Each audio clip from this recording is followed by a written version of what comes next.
முதல் அம்பில் இம்பல்சிவாக கிளச்சி விட்டுனால குதித்து எழுந்து டிஃபென்சிவாக தற்காப்பு நடை அத்தனை சண்டை பயிற்சியும் காமிச்சு நகர்ற நீங்கள் ரெண்டாவது ஸ்டேட்டில் என்ன பண்ணுறீங்க அப்படின்னாக்கா டீப் ப்ரெத்து, அதுக்கப்புறம் அவாய்டு ரியாக்ட் அப்படின்ற ஒரு நிலைமைக்கு வருவீங்க.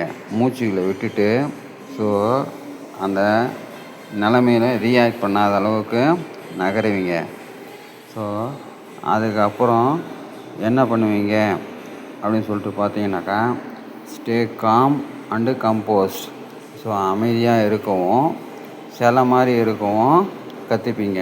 அது 3வது அம்பு ஸ்டேஜில்.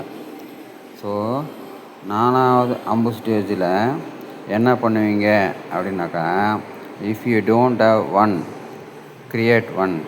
உங்கள்கிட்ட இல்லாத அந்த ஒன்றை உருவாக்க முயற்சி செய்வீங்க. இதெல்லாம் எப்படிங்க வருது அப்படின்னா கிரிட்டிசிசம் அல்லது ரிஜெக்ஷன். ஸோ உங்களை விமர்சிக்கும் போதோ உங்களை புறக்கணிக்கும் போதோ இது உங்கள்கிட்ட வந்து சேரும்.